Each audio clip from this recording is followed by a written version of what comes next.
Y a todas. Mi nombre es Soraya Rodríguez, diputada al Parlamento Europeo por el grupo Renew Europe, y quisiera darles la bienvenida a todos nuestros participantes a este evento titulado Salvaguardar los derechos humanos de los pueblos indígenas.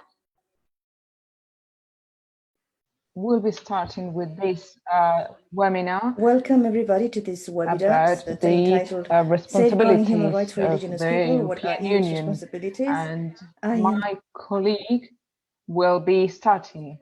Al-Salah will be starting. And first of all, I would like to mention that we have interpretation in English, Spanish, and French, and this will be live stream in different platforms on Facebook and so others. And we encourage you to send us all your inputs and comments, questions. And for the last bit of this session, we will have a Q&A so we can debate it with our colleagues and panelists. And now I welcome them and I ask them to keep the cameras on, please. Queremos discutir en esta reunión de hoy con destacados expertos, Joan Carlin, Francisco Cali, Rodion Sulianciga, Sebastian Porter. Lamentablemente, Sudata unfortunately, Sudata Abu-Katir hasn't been able to participate today with us, although we were really hoping that she would be with us. But she will come at any other occasion. And as I was saying, we would like to divide on the situation that indigenous peoples are facing in different contexts and identify the responsibilities of the European Union in this framework. In 2019, 212 activists of the environment and the land were assassinated, which means an increase of 30% in comparison with 2018. And about 40% of these victims were indigenous and traditional landowners. So this is a general framework that exists today, and we are facing a situation of human rights that has been aggravated itself in this year of the COVID-19 crisis. This pandemic has made it really difficult for many populations to have their rights defended and monitored, and this has put their health at stake while unprotecting them. So from the European Parliament, we have a very important responsibility towards these peoples. And at the current time, we are drafting and discussing very important reports that tackle human rights and climate change. And I am speaker in the Drug Commission on this topic, and my colleague Abir Al-Salami is also co-responsible of this very report from Commission Libe. But we also discussed the strategy of biodiversity as a process of due diligence that needs to be used by companies. This is why this is a timely moment to discuss about the rights of community peoples and indigenous populations. We need to guarantee these rights. This is an obligation, this is a must, and the European Union has co-responsibilities to this end. With this introduction, I would like to introduce the first speaker, and with this I would like to give them the floor. We will start by Cali González Umaya Cantequén from Guatemala, who has a lot of experience in the defense of the rights of the indigenous peoples in Guatemala and at the United Nations. He was co-founder and member of different indigenous populations in Guatemala and ambassador as well of Guatemala in Germany, and president of the Committee of Liberation of all forms of racial discrimination. He was also director of human rights of the Ministry of External Relations of Guatemala and member of the Presidential Commission Against Discrimination and Racism against Indigenous Populations. He was also president of the National Program of Repair to Victims of the Internal Armed Conflict. Mr. Curley, thank you so much for sharing your experience with us, your very long experience, and it is going to be highly interesting to listen to your opinion in this field. So without further ado, I would like to give you the floor to tell us your perspective about the current times, taking into account the obstacles offered by the COVID crisis.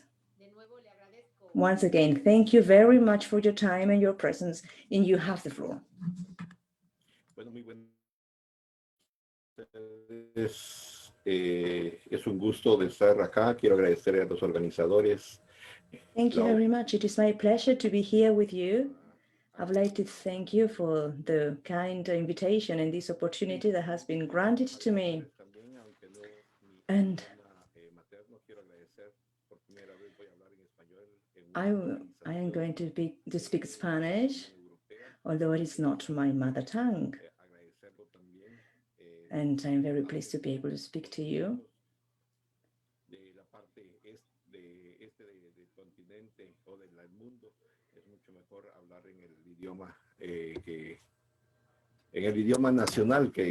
It is always important to speak in the national language, wherever we are. Yes, the COVID-19 crisis has affected very negatively the indigenous peoples, mainly due to the fact that some companies have considered this COVID-19 crisis as an opportunity to boost their own agenda. I'm talking about destructive activities of national companies. These companies are not respecting the environmental impact assessments, and they are not respecting the international rights that indigenous populations have to have a well-informed previous consultation. These companies are taking advantage of the state of emergency imposed by the government to do what they please. And in this way, they are literally attacking communities, threatening their leaders, murdering the defenders of human rights. They are evacuating indigenous peoples.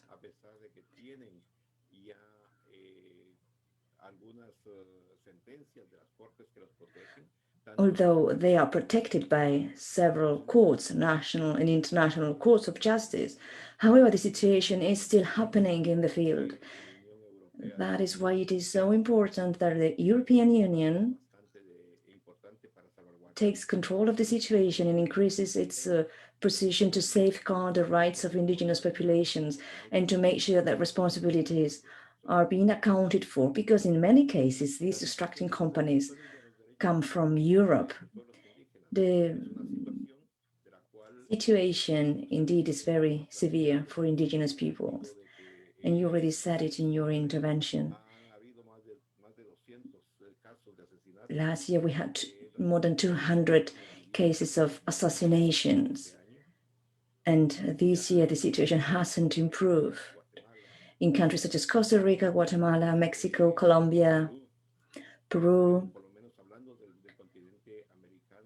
When I refer myself to the Latin American continent, the situation can be considered a disaster.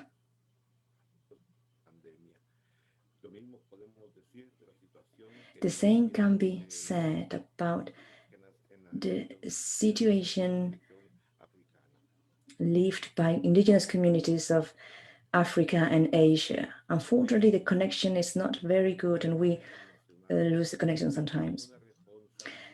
There are transnational companies that have a responsibility. They need to respect the rights of these peoples. And the European Union should demand the European companies that have activities at the other side of the ocean to respect the regulations so that the rights are respected.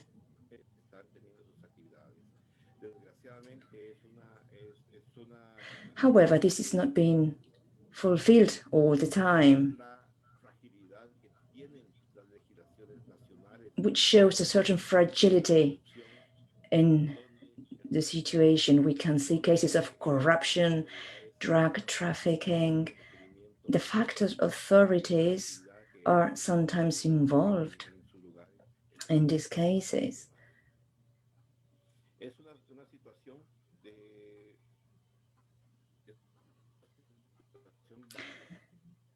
So as you can imagine, this is a very severe situation.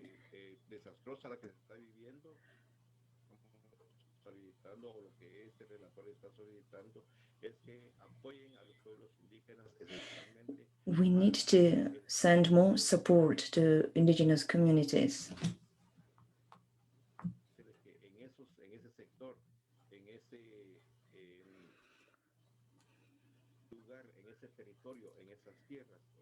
In those territories, in those lands, they find their livelihood, their farms. They depend on the land to get by, and we need to respect the rights of indigenous people.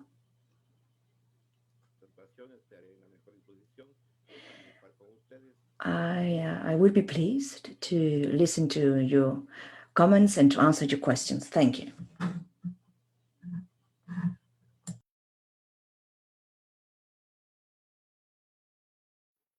Sí, muchas gracias. Hemos tenido alguna Thank you very much. We have lost connection at some moments, but we were able to follow your remarks, and indeed you have presented a very concerning situation. The speaker has to activate her microphone.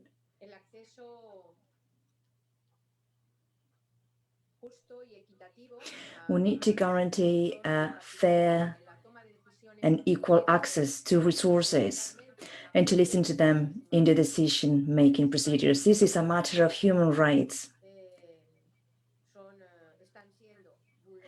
Human rights are being infringed in a very clear way in many places. And what is the relationship between the indigenous people, biodiversity, and the environment? It is a very narrow one. Following some reports, even if indigenous people use 1/4 of the global surface, they safeguard 80% of biodiversity, the remaining biodiversity in the world. And to understand better this link, we have the pleasure of enjoying the presence of John Carley from the group of Indigenous People for Sustainable Development. Thank you so much for accompanying us. John Carling is an indigenous activist from the Philippines, and she's been working for more than 20 years in indigenous issues, from the base roots to international levels. She has worked for more than 10 years with indigenous peoples, and she managed the impact of indigenous peoples in Asia, being the Secretary General between 2009 and 2016. Mrs. Carlin has been an expert member of the Permanent Forum of United Nations to manage indigenous issues, and she has received an award for having been a champion in her activities. This has been granted by the Environmental Department of United Nations in September 2018. She is currently member of the main group of indigenous people for the sustainable development and co-director of Indigenous Peoples' Rights International. I thank you dearly, John Carling, for being with us today, and I give you the floor so that you give us your vision, your perspective, and your previous experience, especially from the women's perspective, women being many times the ones responsible for safeguarding the territories. And what is the real situation at the moment? What are the main challenges? Thank you very much. You have the floor.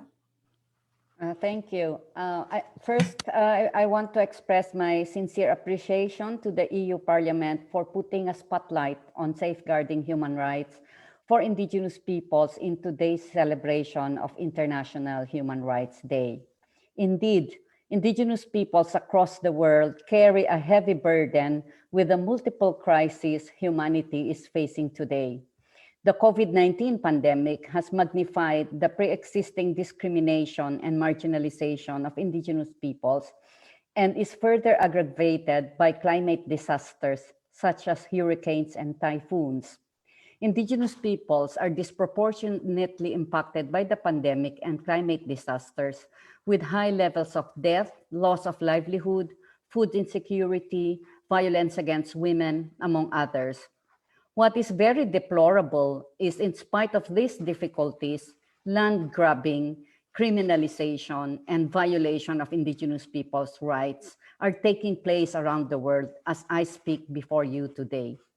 In fact, the pandemic is now being used as an excuse and pretext to quell legitimate opposition of Indigenous leaders and communities in defending their rights and protecting the environment. Whereas the adoption of the UN Declaration on the Rights of Indigenous Peoples is a big milestone in setting the minimum standard for the respect, recognition, promotion, and protection of individual and collective rights of Indigenous peoples, there remains a huge gap in the exercise and realization of these rights by Indigenous peoples across the world. In fact, majority of Indigenous peoples do not have legal recognition as Indigenous peoples with a set of rights affirmed by international human rights instruments. These are the Indigenous peoples in Asia Pacific region with 70% and Africa region with 16% of the global population of Indigenous peoples of 477 million, which is equivalent to 6.2% of the total global population. This lack of legal recognition is making Indigenous peoples not only invisible, but subjected to systemic discrimination and marginalization, even after 12 years of the adoption of the UN Declaration on the Rights of Indigenous Peoples. The obligation to recognize, respect, and protect the rights of Indigenous peoples is an international commitment of every member state of the UN. In this context, the theme of this event as safeguarding human rights for Indigenous peoples and what are the European Union's responsibilities provide us the opportunity to call on the European Union to step up its efforts and take more actions in rectifying the historical injustices committed against Indigenous peoples since the era of colonization to the present. In this context, we fully acknowledge and express our sincere appreciation to the EU Parliament resolution on Indigenous peoples adopted in 2018. This milestone document recognizes the continuing violations of the rights of Indigenous peoples, including land grabbing, attacks of Indigenous human rights defenders, worsening violence and abuse of Indigenous women and girls, among others. I also wish to highlight the key recommendations of this resolution, which remains very critical. These are: 1, to establish a grievance mechanism to effectively address the complaints regarding abuses of the rights of Indigenous peoples resulting from EU-based business enterprises. 2, establish a mechanism that will undertake independent impact assessment prior to the conclusion of trade and cooperation agreement. 3, to establish an administrative complaint mechanism for victims of human rights violations. And 4, to designate a standing rapporteur on Indigenous peoples with the EU Parliament with the objective of monitoring human rights situation, in particular, the implementation of the UN Declaration on the Rights of Indigenous Peoples and the ILO Convention number 169 on Indigenous and Tribal Peoples. Further actions to implement these recommendations are urgently needed, and we express our full support and cooperation in moving forward with these recommendations to strengthen the protection of the rights of Indigenous peoples as part of the human rights responsibilities of the European Union. We also fully appreciate the explicit reference to Indigenous peoples in the final draft of the EU legislation on corporate due diligence and corporate accountability. In particular, Article 5 includes, quote, consultations with Indigenous peoples shall be undertaken in accordance with international human rights standards, including the standard of free, prior, and informed consent, and respecting Indigenous peoples' right to self-determination, unquote. We expect this provision to be carried forward in its present form in the legislation and further strengthened under the overall framework of this legislation with an explicit reference to the UN Declaration on the Rights of Indigenous Peoples as the minimum international human rights standard in relation to Indigenous peoples. We wish to underscore the importance of respecting and protecting the rights of Indigenous peoples in business activities, particularly in relation to our rights to our lands, territories, and resources, and our right to self-determination. And the requirement for the free, prior, and informed consent is directly linked to these rights as a matter of social justice and dignity for Indigenous peoples. The conduct of free, prior, and informed consent should not be merely procedural or a tick-in-the-box exercise, but rather respecting Indigenous peoples' collective decision-making processes on matters that concerns them and their well-being and dignity under the principles of non-discrimination and equality. Regarding the European Commission Biodiversity Strategy for 2030, the European Commission also proposes in its communication on the EU Biodiversity Strategy for 2030, bringing nature back into our lives, that the EU ensures a principle of equality as part of the European Green Deal. This principle includes notably the respect for the rights and full and effective participation of Indigenous peoples and local communities. It is thereby essential for the members of the EU Parliament to monitor and be proactive in the development of this strategy to ensure that these principles are put into action. Even more, the European Commission recommends that in all of its work, the EU to strengthen the links between biodiversity protection and human rights, gender, health, education, conflict sensitivity, the rights-based approach, land tenure, and the role of Indigenous peoples and local communities. It is important that the efforts and contributions of Indigenous peoples in protecting biodiversity is fully recognized with the protection of our rights to our lands, territories, and resources, including our sustainable practices of resource management and protection using Indigenous people's knowledge and innovations. Finally, we also wish to reiterate our demand that all climate actions be guided by the human rights framework while also ensuring social equity and climate justice. In this context, the Indigenous Peoples Major Group for Sustainable Development has initiated the Right Energy Partnership to facilitate access of Indigenous communities to renewable energy and to promote a rights-based approach to renewable energy in support to the just transition. We welcome the support expressed by the European Commission to this initiative, and we look forward to define the concrete contributions of the European Commission to this partnership in supporting effective solutions to climate change. To end, I look forward to a fruitful exchange with participants to this important conversation. Thank you. Thank you very much for your intervention, Mrs. John. And it was a true pleasure listening to you. My name is Abir Al-Sahlani, and I am also a member of the European Parliament from Sweden. And this is my first mandate. And actually what started all this interest or the initiative for the seminar was the worrisome reporting on the news from Chile, where the indigenous people there were met brutally by the police with violence. And that's why we in Renew Group felt that we cannot just approach one country or one indigenous people, but we need a broader approach. And we really need to fill up the account of knowledge in our group. And we are very thankful to have you here. It's a great honor. Let me present our next speaker. It is Rodion, and I am so sorry for my very bad pronunciation, but Zulandiga,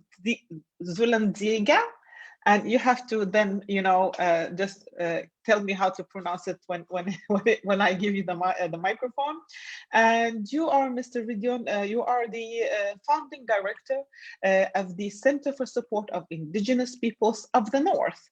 And you have also been a representative of the Russian indigenous people to the Arctic Council and served as chair of the board of the Arctic Council Indigenous Peoples Secretariat.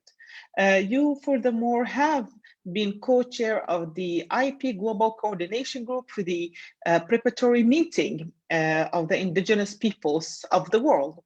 And since 2019, you are also a member of the UN Expert Mechanism on the Rights of Indigenous Peoples, among many other things. And it is a really impressive CV, if you ask me. I will ask you two questions to begin with. You're a part of the platform on climate change under the UNFCCC. And given your previous roles in the Arctic Council, I would be curious to hear from you what climate change related challenges that indigenous people in your part of the world are facing.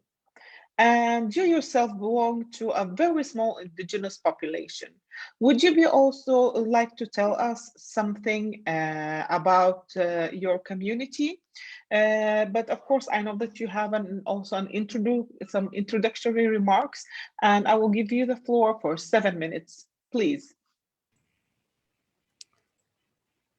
Thank you, Madam Chair, and hello to everyone, and thanks for inviting me to this quite crucial meeting.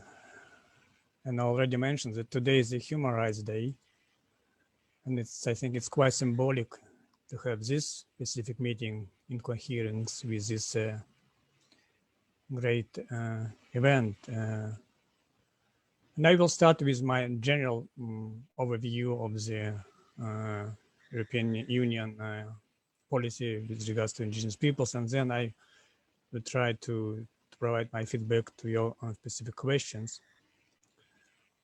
And first, I would like to say that Europe has achieved tremendous progress in defending individual and collective rights.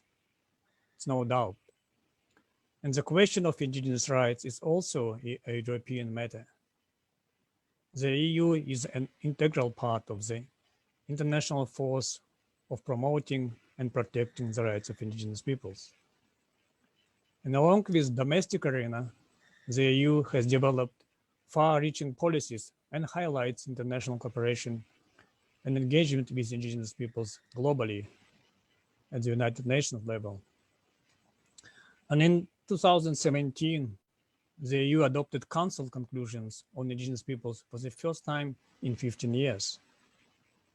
And the Council underscores the crucial importance of further enhancing opportunities for dialogue and consultation with indigenous peoples at all levels of EU cooperation, including in EU-funded programs and projects to secure full participation and free, prior, and informed consent in a meaningful and systematic way.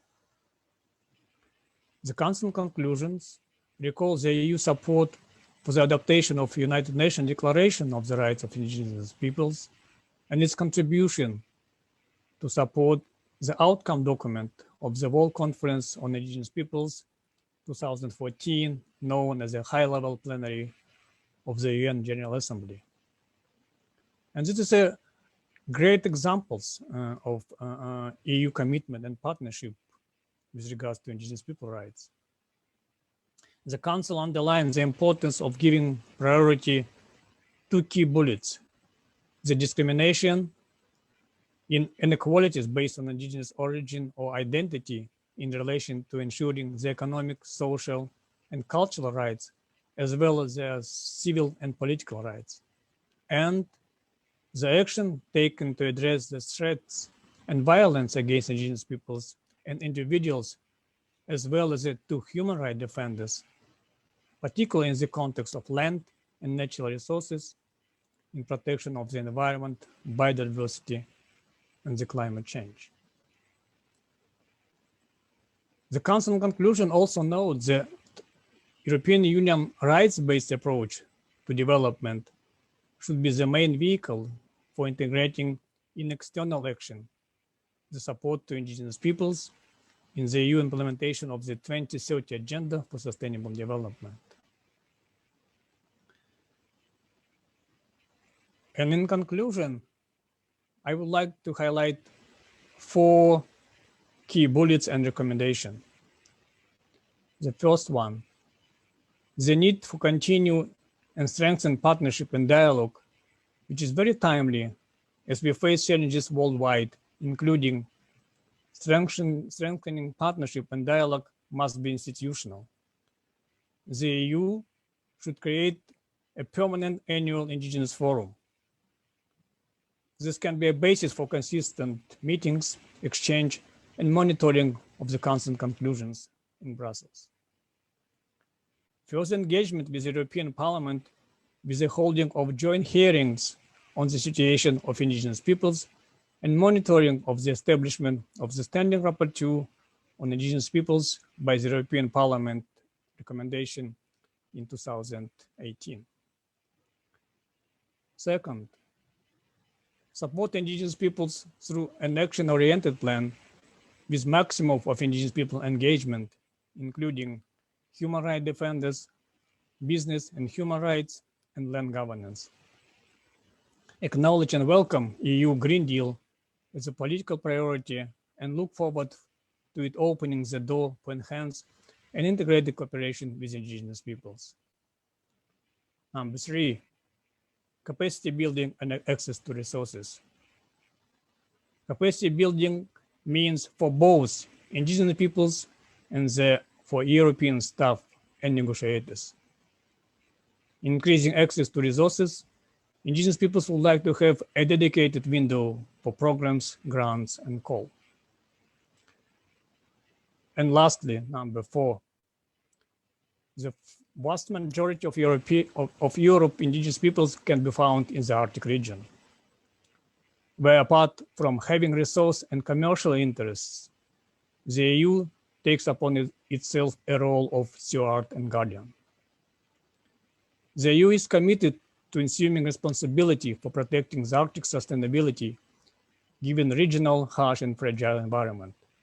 Therefore, EU contributes to Indigenous rights protection through enhanced work on climate actions and environment research, sustainable development, as well as cooperation with Arctic states, institutions, and Indigenous peoples. It can also be suggested that having a more committed approach to Arctic Indigenous peoples by the European Union would not only be in line with the EU devotion to human rights promotion worldwide, but could also advance Indigenous empowerment in the region through strengthening the EU role within the Arctic governance. There have been increased challenging dynamics in Russia and EU relations. Approaching and developing Russia policy is not so easy task due to numerous reasons, such as Russia often provocative actions, divided opinions on the rule of law, human rights, and many other things. But similar The Arctic is a region of unprecedented complexity of political, social, and economic dynamics. It is thus critical to ensure human rights promotion and environmental protection while developing resource management, international security, and economic advance. Looking ahead to a post-pandemic world, number one priority for the Russian elite will be the economic recovery. And because the Russian state budget heavily depends on revenue from oil and gas export, industrial development is likely to expand. And based on the previous experience, while trying to kickstart the economy, the government chooses to ignore already modest provision on sustainability, biodiversity, and indigenous rights, and target indigenous peoples' lands and resources based on the new approved Arctic strategy up to 2035. And the European Union and European business should update these relations and stay in line with human rights principles and international law on indigenous people rights to land and dignity. Thank you very much, Madam Chair, and I believe I will have more time to provide my feedback to your specific questions with regards to climate change and my tribe. Thank you. Thank you very much, Rodion. It was really interesting. I've been writing, taking notes like crazy because it was so interesting to listen, and you had very hands-on ideas that will be very, I think it will be very important to discuss even further. And I would now like to invite to the microphone, Mr. Sebastian Porter, who is the program manager of Gender Equality, Human Rights and Democratic Governance at the European Commission's DG DevCo, where he works on indigenous rights and businesses and human rights issues. Previously, he worked in Central Africa for various NGOs working on disarmament and emergency medical supply through community-based networks. Mr. Sebastian, I will give you the floor for 7 minutes, and I will have some follow-up questions later. But it is a pleasure having you here. Please, the microphone is yours. Thank you. First, I would like to thank the honorable members of the European Parliament for organizing this timely event, and thank you to the indigenous representative to step forward and share with us their views. I recall many faces from the previous EU Indigenous Roundtable that was held in Brussels in very different circumstances back in February. So I acknowledge that we actually are able to continue the conversation, and it's highly timely. I might take a two-step approach, just first of all explaining where we stand right now and maybe move forward towards some key entry points for EU support to indigenous rights in a close future. First, I believe it's very important to continue stressing that the EU as a whole is a long-standing and strong supporter of the UN Declaration on the Rights of Indigenous People. Politically, I can refer to the EU continuous political engagement on indigenous rights, both at bilateral and also a multilateral level. Operationally, of course, it's important to mention our emergency support to protect indigenous human rights defenders through, for example, our European Instrument for Democracy and Human Rights, but also our support to some key actors, for example, the ILO on promoting ILO Convention 169, and also very importantly, DOCIP, the Center for Documentation and Research and Information on Indigenous People, which actually help Indigenous leaders interacting into international fora and with the European Parliament. I think the speakers already mentioned that there's no doubt that there's strong pressure on Indigenous people and their territories. The current COVID-19 pandemic has only exacerbated already existing deep inequalities. There's a large consensus about the intersectional discrimination that remains particularly acute on indigenous community, whether we talk about equal access to health, sanitation, education, but as well economic opportunities. For example, the ILO has analyzed that indigenous people as a whole are nearly 3 times more likely to fall into extreme poverty. And all this is happening in a context where there's increased state defamation, use of anti-development narrative against indigenous people. So we must understand that the impunity that is affecting them affects them as individuals, but also as a collective group, because it also affects their lands through, for example, increased illegal exploitation of natural resources, and so on and so forth. So of course, as the EU, we strongly supported to tackle these issues. We've taken a strategic, holistic approach where politically we've reflected this in two strategies: the EU Biodiversity Strategy, which calls for full and effective participation of indigenous people and local communities, but also our recently adopted EU Action Plan on Human Rights Democracy, which has specific focus on fighting political and civic discrimination against indigenous people and their minorities. And of course, it's up to the EU to act upon its word and actually translate these political commitments in its new global instrument, the Neighborhood Development and International Cooperation Instrument. Now, there are clear opportunities for reflect with you some key entry points. How could this be broadened?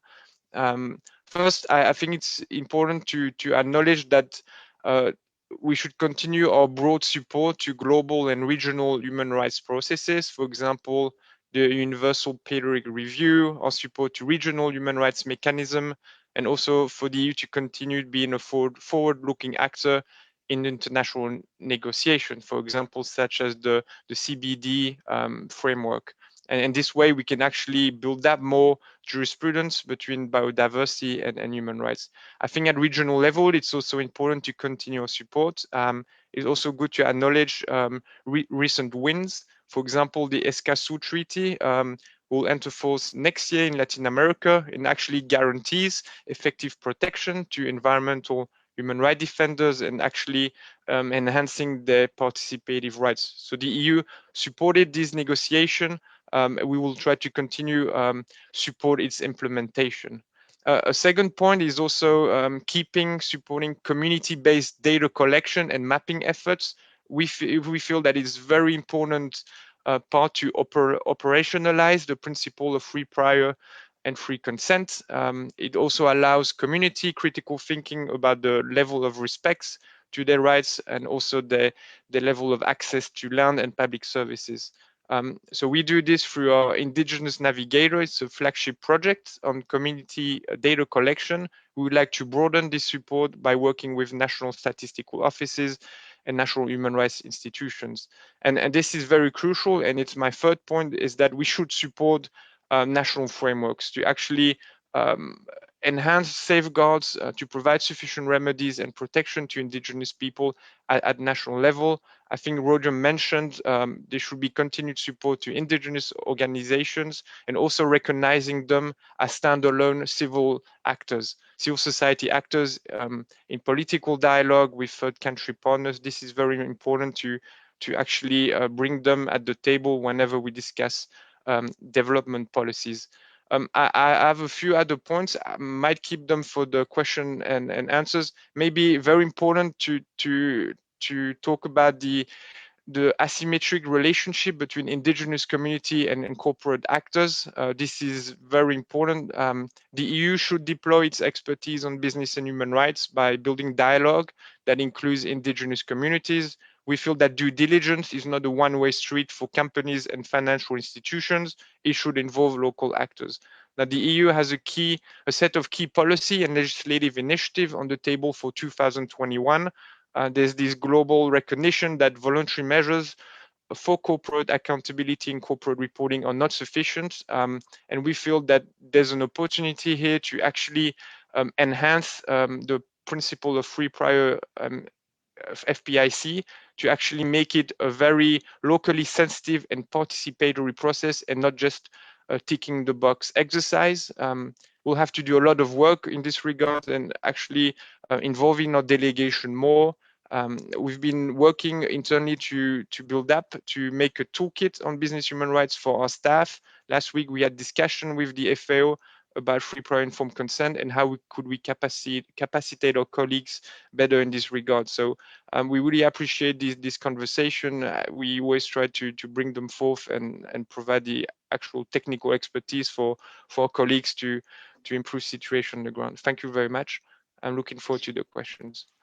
Thank you, Mr. Porter. I had just two follow-up questions because you just mentioned also the due diligence aspect of the indigenous people's human rights. And I don't know if I missed it, but I know that the Commission is preparing some sort of due diligence legislation in the coming year. How do you see the EU role and as an external actor in this field? And can you say something about how that work will take into account the specifics context of indigenous people's rights?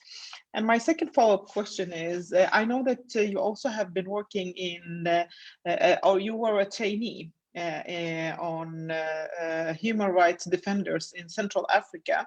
And I mean, you worked there and trained human rights defenders in Africa, in Central Africa, particularly on natural resources management.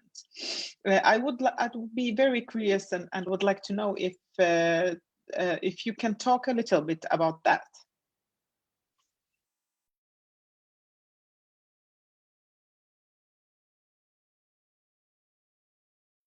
You are on mute, Mr. Porter. And just a friendly reminder to all of you who are watching us and following us, please, if you have any questions, you can write here on the Zoom chat or on our live send and on Facebook and livecast. Thank you. Thank you very much. On the issue of due diligence, there is a legislative initiative on sustainable corporate governance. It's in the Commission work plan. At the moment, we are conducting impact assessment to understand what will be the scope. Of course, there are many parameters to take into account.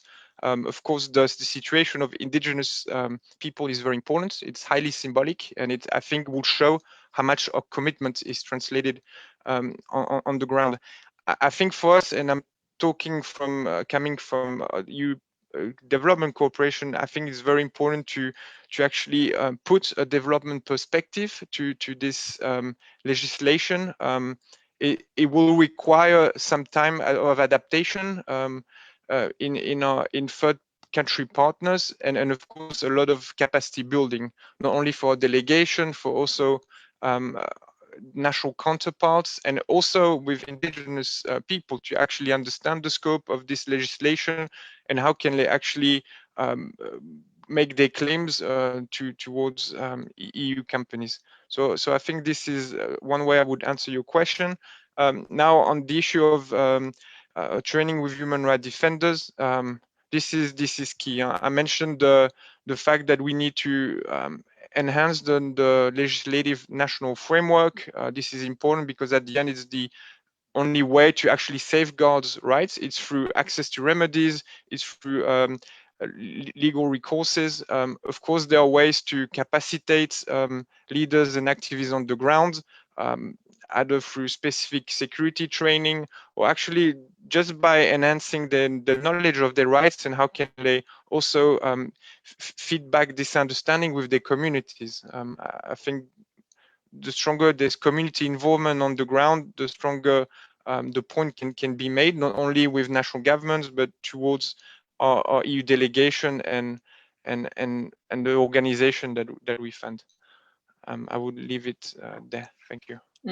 Thank you very much. I would like just to offer you all our panelists, if you have anything, any kind of question or remark on what have been said on the previous interventions of all of you, if you would like to collaborate on that, so please just either you take the floor directly or raise hand and I'll try to give you the floor if there is any remark that you want to make or intervention on your others interventions here that have been done. I have a question though, I will start with that. it hit me once again, and it is always like that, but when you put it in context, it becomes like a new knowledge. How marginalized groups, or groups that lack representation and political power, if you may, and economic power as such, when there is any crisis, let's say it is a natural disaster or it is a political disaster coming, how hard they are to be hit by it.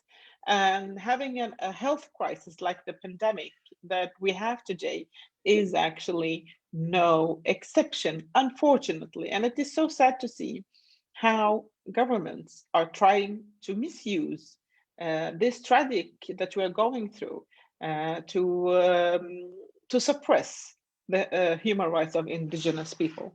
And it is rather alarming, but it goes in the same footprints of other kind of disasters or catastrophes.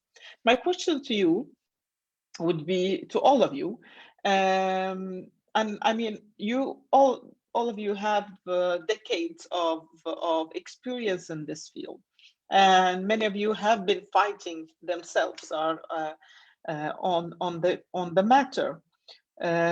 What would you see is it is the most urgent obstacle that you see preventing indigenous people's rights? What is the most urgent obstacle, if you may choose one, so we can write a wish list to Santa Claus? I will start with you, maybe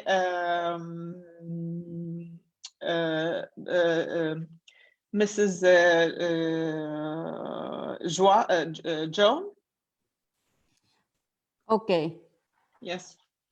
Thank you. I think the biggest obstacle to the realization of the rights of indigenous peoples is the lack of political will of states to recognize, especially our rights over our lands, territories, and resources, because they view these resources from a commercial point of view, that it's, you know, it's for national development, it's for economic growth, and they don't value the conservation, the protection that we are doing for these resources, lands and resources. And now that we are in the midst of a climate crisis, it just shows that and evidence have already shown that we can protect it better, right? But and that the disasters we are having today is precisely what the result of states using these resources in unsustainable ways, in a very destructive manner, and causing inequality. But on the other hand, if we look at indigenous people's record of managing and protecting these resources, we can show that we can support, I mean, still have something for the future generation. So so again, it's the self-interest, right, of many of the states, and unfortunately, a lot of political power or states are in the hands of local elites that have that economic interest to control our lands and resources. So now they are coming out with narratives that we are anti-development, that indigenous, we are suddenly becoming the obstacles to development, right? That we are anti-development. So they make all these excuses to come and expropriate our resources, and we see this also in partnership with business. This connivance of those in power and business are the ones driving the violation of rights of indigenous peoples, particularly over our lands, territories, and resources. So if we don't make them accountable, then they will continue to do that, and then what the result would be genocide or ethnocide for indigenous peoples. I mean, we cannot survive without our lands, territories, and resources. We cannot. But that is the crux of the matter. That is what other people want to get. And that's where the conflict is always happening. And that also puts indigenous women at the center of these conflicts, right? So, yeah, Well, unfortunately, that's yeah, the lack of political will. The lack of political will, that will be on the wish list. And Mr. Kelly, what would you say that it is the biggest obstacle in realizing and ensuring human rights for indigenous people? Well, actually, I think that I will follow with Joan, but I will say that, for example, in the middle of the COVID, in response of COVID, have introduced or increased the presence of military and police in rural areas, treating the crisis as I'm afraid, Mr. Kelly, we lost you there for a bit. Do you hear me? Yes. Okay. As I said, I will follow Joanne, and I will say that, for example, in response of COVID-19, some countries have introduced or increased the presence of military in rural areas, treating the crisis as a security issue instead of a public health one. The presence of the state police and military forces has exacerbated racism and profiling already experienced by indigenous peoples. In addition, state and business security personnel in indigenous territories and production. So I think that all need together with a political will of the state to respect indigenous people's rights. And Mr. Rodion, what you will say it is the biggest obstacle to ensure the indigenous people's human rights? Thank you, Madam Chair, for the very substantial issue raised. But let me first to respond to your first question regarding my community and climate change. Yes, you're right. I represent a very small community. My people called Udage, which means in my native language, a forest people. So we are a forest dependent community, and with total population of only 1,600 left in the world. So the issue of survival, identity, and self-determination is very crucial. How to keep our own cultural and our own identity living in such a huge country like Russia. So it's still a big challenge. And also with regards to the climate change, of course, it's a new global challenge for all of us, for all countries, continents, and all communities. But the biggest irony is that the climate decision is very centralized, made by capitals. By the all impacts are taking place in the ground.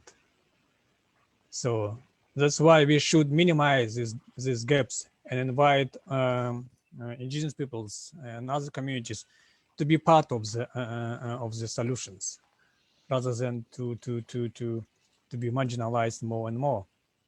So and that is of course also a political dimension, but I strongly believe that indigenous peoples are very well organized under the UNCCC framework to protect and to promote the solution based on the traditional knowledge. So with regards to your question, what is the obstacle? Number one, it's not so easy to respect. What I can share is that for all indigenous peoples around the world, I think there are 3 key points to be addressed to our stakeholders and governments. The first one is respect.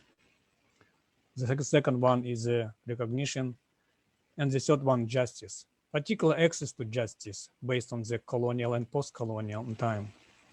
And of course, we can say that colonial era is over and has passed.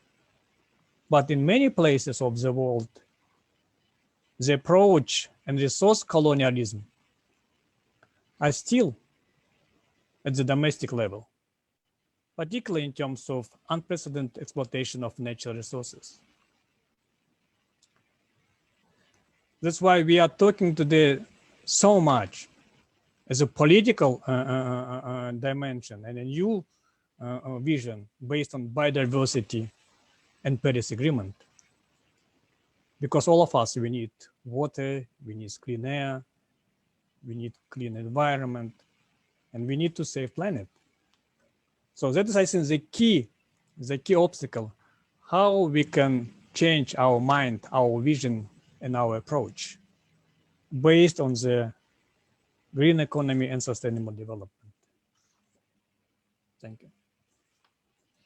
Yes, very, very important points indeed.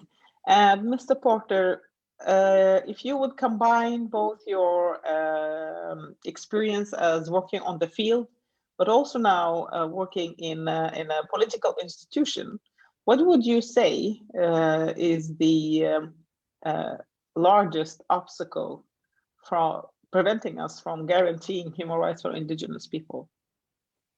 Yeah, thank you. I think there are many burning issues, and it's probably very hard to disagree with the other panelists. If I would have to choose one, and I would agree with Rodeon, is effective access to remedies, meaning that there should be a judiciary counterweight to negative political narrative. And I think this is a key way to actually sustain long-term change, that there should be recourses possible in the law for Indigenous people, and that it's not just word on paper. And then from there, it falls back on a lot of other key issues. For example, allowing land titles to Indigenous communities, or effectively tackling the issue of criminalization of Indigenous defenders that actually speak for the community, for their lands, and they're denied the right to do so. Wow, yeah, very interesting. I would have a direct question to Mr. Kelly. As you have discussed already, the EU will work on some sort of due diligence legislation in the upcoming year. In your capacity as the UN Special Rapporteur on Rights of Indigenous People, can you say something about what would be particularly important to take into account in such legislation?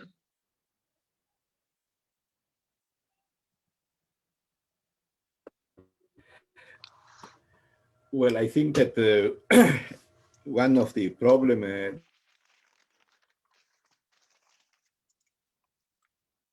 the different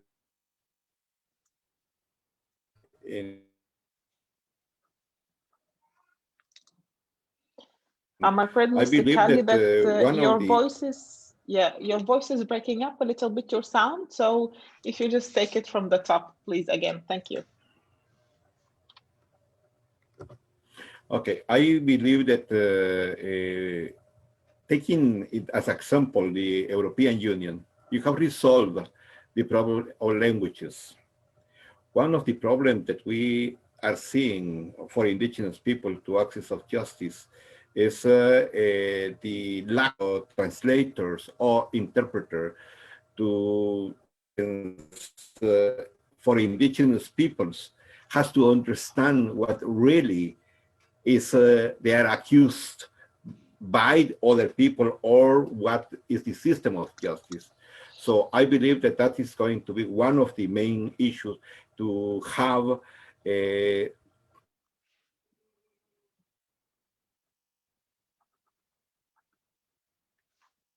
needs the access of justice without racial discrimination, racism and racial discrimination, because that is something that the judges, when they are seeing,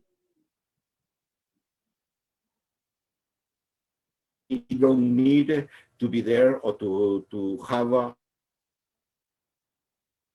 present in the building. So there are many issues that I think that in the legislature has to be done.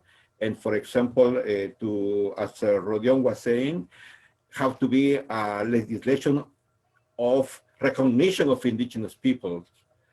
Also, the recognition of the territories, because it's not only land, it's territories. And another issue also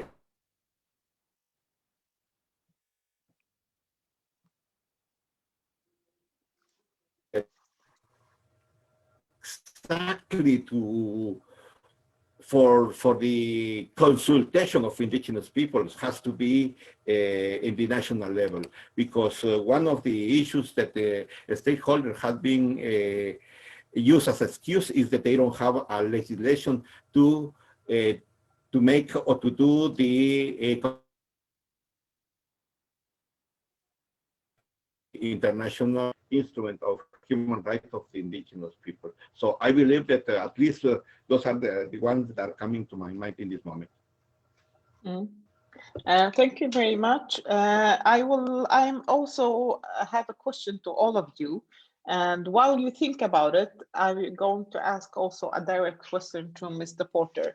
And my question to all of you is, do you have any experience from interacting with European companies? And if so, can you tell us something about that experience? And my direct question to you, Mr. Porter, is coming from Medes Malaya Holo from the University of Groningen. And it goes like that. To what extent does the EU support the Nordic Sami Convention? As the Sami people are an indigenous people residing on the territory of the EU member states, Sweden and Finland, I am very curious as to what the role of the EU is with regard to the ratification of the treaty when it comes to the Nordic Sami Convention.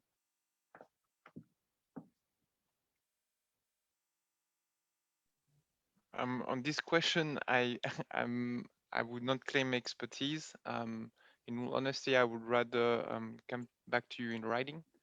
But I think it is important. The issue of external coherence, it comes on many issues regarding to human rights and certainly on the issue of indigenous people. When we do talk with indigenous leaders worldwide, as we did last February, we did invited representative from the Sami people. I think it's also important to hear their story and how they could be better supported at national level. They have their own issues with the law in two specific member states. It's important to acknowledge progress there. And of course, there's also the issue of EU supporting Convention 169 when it's not the case for all member states. So this is also a different political appreciation to consider. But I would happily come back to you in writing. I think it would make the answer more meaningful on our side. Yes. Thank you. Yes, thank you very much, Mr. Porter. And if you, Medes, would like to maybe give us your email address, we will be able to email you further the answer from Mr. Porter. So to my dear panelists, any contact with the European companies, and what is your experience when it comes to that? If yes, who would like to take the floor? Mr. Rodion or Kali or Mrs. Yes, I can start. Yes. This is a very serious question because we know that I will provide a Russian case. There's a very strong economic relations and business relations between EU business and Russian. Particularly focusing on energy supplies and extractive industries, including oil and gas, coal mining, which is of course non-environmental friendly. And I believe all of you are quite aware of the Norilsk nickel disaster several months ago in the Russian Arctic with more than 20,000 tons heavy diesel spills into the nature, water, lakes, rivers, and pastures. So, and of course, the key issue for us, what is the price of such kind of relation? Because it's also still challenged in terms of information campaign that not all Western residents are quite aware that 90% of the Russian oil, gas, and coal are generated and coming to the Europe from the traditional lands of indigenous peoples of Russia. With a lot of violation of the human rights, the nature rights, and a lot of contaminants and many, many other things. So it's a big issue. It's a very serious issue. And it's also for us opportunity to send a strong signal to Western buyers, politicians, and citizens, just to learn more what is the source of oil and gas coming from the Russia Arctic, and what is the impacts. So it's, of course, it's not only economic, it's also a political question, but also information question. But we have to say that we are not against opposed economic development, which is not true, because we also need development for our culture, economy, and so on. But what we need to have a balance. We need to respect and recognition of our land rights and our rights to clean nature. So, and that is a big discrepancy and big gap between Europe business and Russian business. And I believe through such kind of meetings and possible hearings on the European Parliament, we will have more voice to provide more information and to share unreported stories and invisible stories of such kind of relations. Thank you. Thank you very much. It's rather disturbing picture that you're painting, and I'm sure that we will need more insights and more discussion like this with maybe also a broader group. Mrs. Carling, do you in your work have been in contact with any European companies? Yes, particularly in the ones in Asia in the garment industry, because Cambodia, Bangladesh, and other parts, to some extent also Vietnam, are hosting a lot of the garment industries from Europe, and this it's pretty much known that the garment industry is very much involved in abuse of women, including sexual abuse by management, male management, low wages, etc.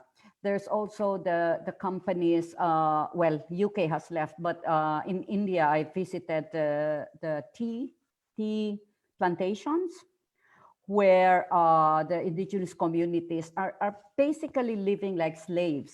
Even the housing provided to them does not even have toilets. And the food given to them is just enough to make them work. So I couldn't believe my eyes that kind of treatment still exists, and that company is making a lot of profit. And the worst is that the tea workers who owns that land as their customary land suddenly became the slaves. And that is still the kind of situation that we face. We also see that in the palm oil industry, which is growing not only because it's very big in Indonesia and Malaysia, but it's also growing now in Latin America. And a lot of industries are related to the supply chain, no? The use of palm oil. And just imagine the devastation that palm oil is doing. It's the conversion of forest to palm oil is, we're already paying the cost of that with the climate disasters that we are facing. But more so, it's really the people who used to have, these communities who used to have sustainable food systems, who can feed themselves, are going hungry. And women are abused. And children cannot even go to school because they cannot be supported. And that they are, and when they take action to defend their land, they are criminalized, they are put to jail. That's the reality that we face. That's why it's really critical to regulate the operations of business. They really need to respect human rights, and equity should be at the center. And this should not just be words or principles. We need to put this in action. We need to make this the reality on the ground. Because that's what I always say, that the UN business, the UN guiding principles on business and human rights provides the right framework. But since it's not mandatory, it's still not being implemented on the ground. And I do agree that in situations like this, is what we need is access to justice. What we need is accountability. Because if there is no mechanism for accountability, where will these people go to? When their lands are stolen. And we see, for example, in India, they are already committing suicide because they have nowhere to go. And who takes care of them? And at the same time, companies are, making millions of profit while leaving these people not only hungry, but losing their dignity. And this is really the manifestation of this kind of problem that we face. That's why the mandatory due diligence for the respect and protection of human rights, the protection of the environment is urgent, is very, very urgent, especially in relation to indigenous peoples. And accompanying the due diligence is the need for effective mechanism for addressing grievances and complaints. And unless that is also set up, they can again get away with murder. Thank you. Thank you very much, Ms. Carling. And you actually covered my next question about due diligence legislation that is coming from the EU. And I see the urgency, I understand it. And yeah, I will give the floor also to Mr. Kali if he wants to answer if he has been in touch with the European companies. And I think, yeah. You have been asking is that Joan has been covered almost everything, because the same thing I have seen. But the other problem is that what doing, especially on the extractive industry and the hydroelectric constructions. So how the companies have been, we can say, forced the security forces and the government to move by force indigenous people from their land. So I think that Joan just gave the complete picture of what really is happening in Latin America, Asia, and Africa. And I think that that is something that we have to see. And in Africa, especially in Africa, you have to see that there are another we can say excuse to create protected areas in the way that is the only way that they are taking away the land from indigenous people from Africa, and to create the eco to those areas. And I think that that is something that we have to be very careful looking on the issue that is taking there. Can I add something on that Of point? course, Mrs. Carling. Yeah, because now and thanks Pancho Cali for raising this point. In the context now of biodiversity protection and also the nature-based solution, as they call it, and as well as the zero net emission targets, it's the increase of areas designated as conservation areas, which is a positive thing, that we need to conserve the remaining biodiversity. But at the same time, if this is not aligned to human rights, our people will again be kicked out from the very nature that they have protected in the name of conservation and national parks. And we've seen this, and I really want to appreciate the decision of the EU to suspend the funding of WWF when they are involved in human rights violations. And not only that, they are kicked out from the very territory and resources that they have been protecting. Women are also exposed to abuse when they go to the national parks, for example, to collect non-timber forest products or traditional medicines. They are being abused, sexually abused by forest guards. And because of that designation, so this is clearly a violation of also our rights to our lands, territories, and resources, and it's a mockery on how we actually conserve our resources. That as if we are the ones destroying them, and we need to be taken out from these resources to be managed by other people, which is not even what is happening now. The parks managed by states are poorly managed compared to those managed by indigenous people. So this is a critical area, again, with respect to ensuring the respect for the rights of indigenous peoples to our lands, territories, and resources, and the right to free, prior, and informed consent. But but it is also an opportunity to do it the right way. By partnering with indigenous peoples, we can actually strengthen a collaborative efforts to conservation rather than fortress conservation. In partnering through a relationship of partnership with indigenous peoples and collaboration, we can manage our resources better if this is under the framework of human rights and social equity. We can turn it around. We can transform it if we do it like that. Well, I think that Mrs. Carling, you actually pointed out a very important perspective here, because it feels like first indigenous people's rights to their land are taken away from them. And then when the indigenous people say, we have to conserve this nature, we have to use it in a better way, then they come again and will take it away from you.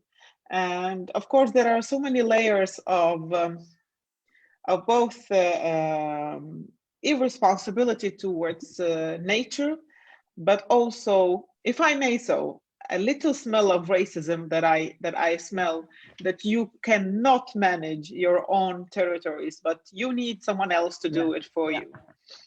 And I won't go into that any further, but it is actually some painful insights that comes to that lands when you guys are talking. And I think that the dimensions of the suffering of the indigenous people are not fully reported on and at least not fully informed to the public, at least not in the EU. And it is maybe a very small group that are very well informed, but the public is not so much. I would like to ask Mr. Porter a question. This seminar is about European Union's responsibilities in safeguarding the rights of indigenous people. And you have some experience from the field, and now you are placed in an institutional setting. As I mentioned earlier, you have both hats on, maybe, both from the field and now in a political institution. Would you say that the EU Commission has a good understanding of the challenges that indigenous people face, or do you have a push to keep these issues on the agenda? Thank you for this burning question. I think I might respond to it by reflecting on the previous on the panelists' previous comments. I think as a whole, the EC has a good understanding of the issues that affect indigenous people. I think it's really a matter of how can we combine EU support to actually tackle the many issues that affect them. I mean, we discussed about engagement with business, financial institutions. I think it's important, but also for example, the issue of conservation initiatives that the EC is also pushing forward. Maybe on this, I would like to respond, because it's true there were cases where there were breaches of FPIC processes in some areas. We did had to suspend activities in certain cases. It's important for us to stand by our fundamental value, but also to allow necessary independent investigation to take place. And in these cases, it's important, but it also creates the opportunity to actually reconcile all stakeholders together, sometimes the Ministry of Justice, to discuss on difficult issues, and sometimes out of crisis, you can actually pinpoint the sensitivity of actually doing ex ante impact assessment that involves the people that are supposed to be the final beneficiaries. So I think this is one way that we acknowledge that we have new priorities. We want to protect land and sea into well-managed protected areas, but it's by learning that we should do better, and it's by a right-based approach, by integrating those who are concerned. For example, another area which will grow in importance, if it's not really important already, is the issue of corporate accountability. We have legislation into place, but legislation as such at EU level would be important, but at country level, in countries where rule of law is very weak, these will be the standards to which businesses will operate in a legal sense. And I think it's important to already acknowledge that we have legislation, but it's not the end of the business. We need to make the business itself to care for human rights, to indigenous rights, and to make them activists, to turn them into human rights performance. So we need to reconnect EU business with indigenous leaders. I think it's an important point. For example, this is a way as well to bridge the gap that exists in supply chains, where you have big EU companies that have declaration of intent policies that are in place, but then after T2 in the supply chain with the suppliers, it's very difficult to put something into motion.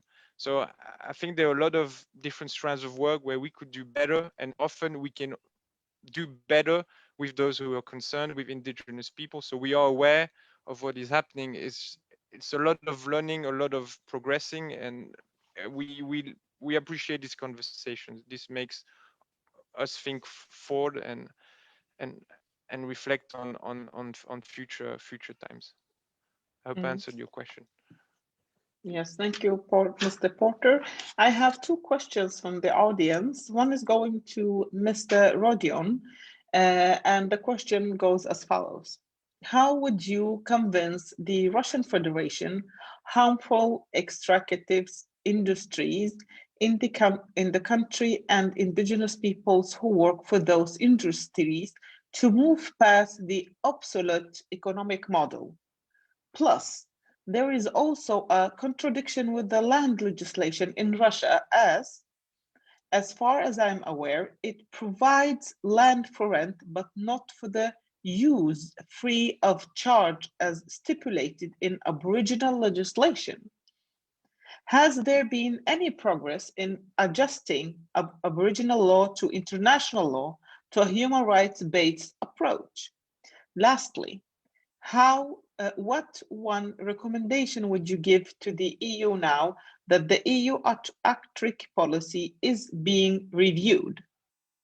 I will give you just some minutes to think about it while I'm reading out the other question that is put to Mr. Kali. Chile has decided in referendum to modify its constitution that was dated from the Pinochet dictatorship. How does the UN foresee to collaborate with the Chilean authorities to ensure proper recognition of the Mapuches? Thank you. Mr. Rodion, if you would like to answer that question. There were three actually questions put to you. I don't know if you remember them, or do you want me to read them out loud again? No, I think I just try to keep in mind, even they sound very substantial. Yes. And, but of course, they are very crucial. And I will try to be brief to respond. The first point, we should be aware that Russia, I think, is the last developed country that doesn't recognize the United Nations Declaration on Indigenous People Rights. That is a very strong signal, I think, in a bad way, not in a positive way, but it's and why Russia doesn't want to recognize this basic international law on indigenous peoples. I think the only question came to my mind, it's because of natural resources exploitation. Because Russia is still based on this in terms of their security, in terms of their power, international cooperation. And also Russia is still having Arctic dream based on new possibility because of climate change to have more access to the oil and gas and other natural resources. That's why I was talking earlier about the politics, will, completely new vision and prospect, which not happening yet. So that is, I think, my short but substantial answer to all other questions. If we look formally at the Russian legal framework, it looks very comprehensive and advanced. Under the Russian constitution, we are having 2 articles dedicated to indigenous people rights guarantee and to meet the international law. And we are still having a very strong 3 federal law, direct laws on indigenous people rights guarantee in the Russian Federation. And one of them is very fundamental for us. It's called on territory of traditional nature use establishment. It's like Land Claim Act in Canada, in many other countries, to protect and to recognize land rights of indigenous peoples. And this law was signed and approved by the Russian president in 2001. Almost 20 years has passed. No one federal territory of traditional nature use been established, no one.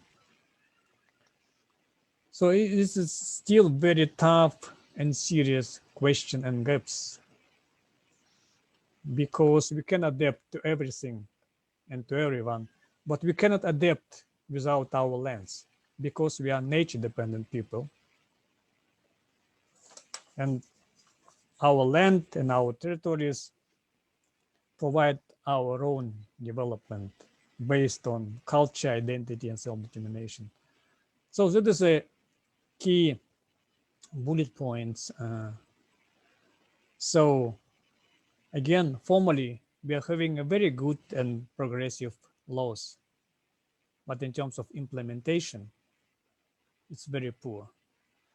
So unfortunately, that is the reality we are facing with.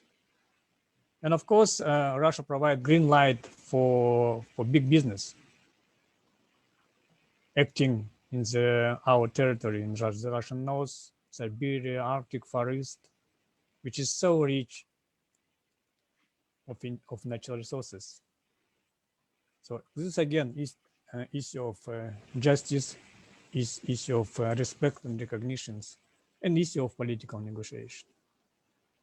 And it's so challenging and so hard to work with the Russian state machine, under the current situation.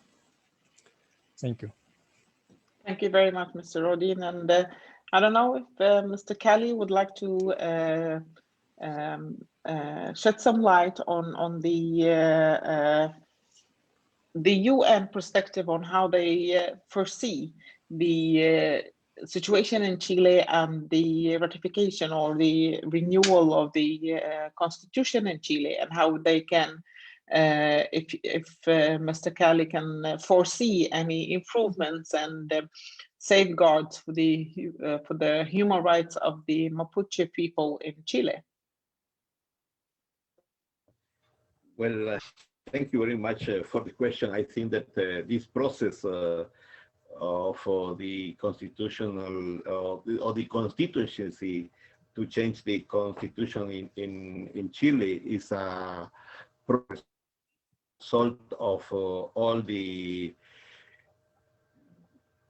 protest against the regime and against the injustice of all Chileans, but also against the Mapuche people, the violence.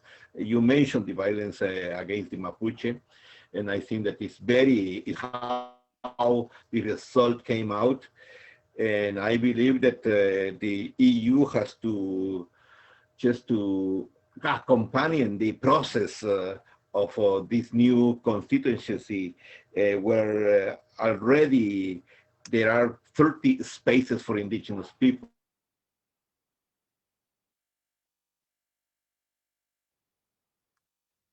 People had in Chile.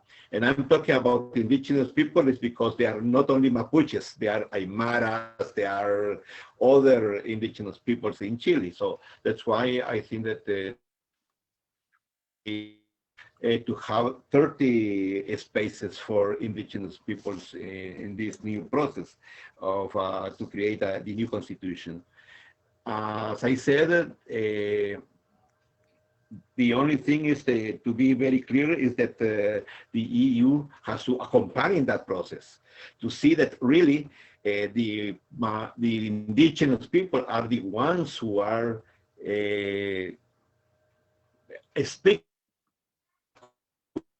Of course, they have other allies in the other political parties, and I believe that if the right-wing parties in Chile is going to have the majority there, I think that there probably is not going to be a good constitution that is going to reflect indigenous people's rights in the constitution. But that is only a supposition that is going to be like that. But the thing is that the process that is taking place in Chile is very interesting, and I see that the result will be a very positive for indigenous, play a very important role, as I said, accompanying them. I think that is the only thing that you have to do in this moment, is just to monitoring the real participation of indigenous people in the new building of the constitution in Chile.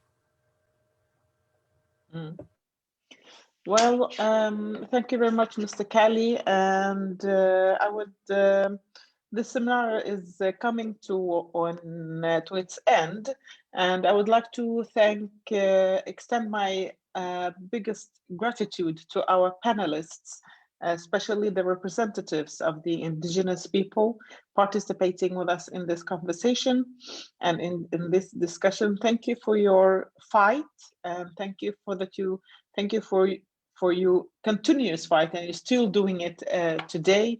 And thank you for being here with us, sharing both your time, but also your knowledge and your insights, and being very generous with that. And thank you also to the representative from the Commission for being with us and for your upfront and honest answers and comments on the questions. Of course, this this seminar or webinar have given us many issues to think even further about, but also many direct recommendations, bullet points, as you also mentioned, so that we can take with us on in our political work for securing human rights, safeguarding human rights for indigenous people. I hope that this is not the end of our discussions. You know that for Renew Europe, our political group, these issues are very much in the core of our political work and are important. And I can promise you that we will continue to push for them from all the perspectives that we have highlighted here today. Thank you also for those who have taken an interest to discuss in this discussion and discuss with us and posted questions. I hope that you got sufficient answers, and I hope that this will keep your interest also burning for the indigenous people interest in human rights. And thank you for being with us online. We truly appreciate your attention. And I and Renew Europe hope to keep the discussion going, and do get in touch with us if you want to ask questions or come in with input on any ongoing work for above and or coming. Thank you very much, and I hope to see you in person maybe someday in the Parliament, where we can celebrate some victories for the human rights of indigenous people, but also for nature and for the climate in the political work that is coming. Thank you very much. Stay safe in this pandemic. Keep social distancing, as we say in Sweden, and take care. Thank you very much.